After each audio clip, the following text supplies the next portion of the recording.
Hey guys, how are you? Welcome back to the channel, and today is day 30 of upskilling myself, and it's been 1 month since I'm uploading YouTube videos and upskilling myself at the very best level. And yeah, time flies by. So for the next month, that is the month of August, we have these plans. So first of all, you have to do the revision of Linux in the week 1. Then the week 2 is scheduled for Python revision and self script. Then for week 3, I am doing Docker Advanced. I know the Docker basics, so I'll be moving deep into the Docker. Then for week 4, I'll be doing the revision of basic Terraform. Okay. Then for the project part, I want to complete the AI powered flagship project of mine, and it should be deployed before September. That would be pretty good.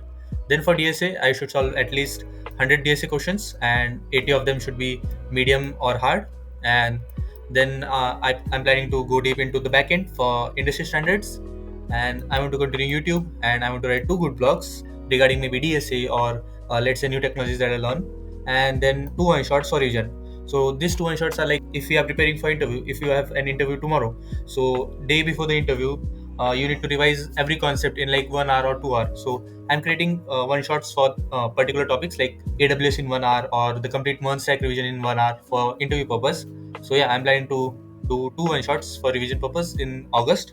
So yeah, let's move on to the DSA problems that are solved. So on day 30, the first problem that I solved was min stack. So it was a pretty easy little problem. We have to design a min stack such that the stack top is the minimum of the elements that has been pushed till now. Okay, so we define two stacks for it.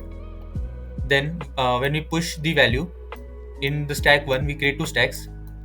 This is the first stack, this is the second stack.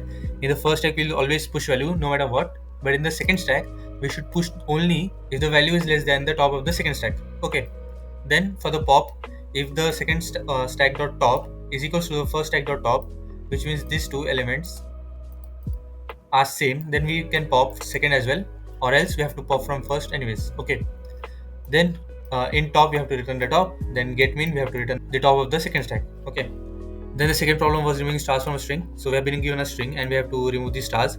So we can use stack, and we can, let's put L into it. L is here, E is here, E is here, and T is here. Okay, so as soon as we iterate over a star, we have to pop the top of the stack, right? So this would be gone, then one more star, so E would be gone. So now if you see, we have LE, and same in the output we have LE over here. Then we directly move on to the C. Okay, so we can do it using the stacks. We can just push into the stack, and then we can convert the stack into the string, but it would take much of a time complexity and space complexity, as we are also creating a stack, and we are again converting the stack into the string. So instead of that, we can use the string as a stack.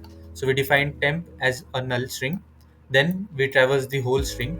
Then if the character is star, and if the temp is not empty, then we pop back from the temp, from the string, else we push back the character.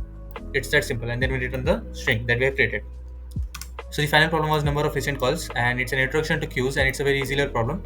So what we have to do is we have been given a recent counter function as well as a ping function, which has a parameter called t. So what it t is, if the t is 3000, we have to output the number of requests that has happened in the past 3000 milliseconds. So what we'll do is we'll create a queue which will consist of all the elements, and if t is 3000, then we'll check if the front lies between t minus 3000, right?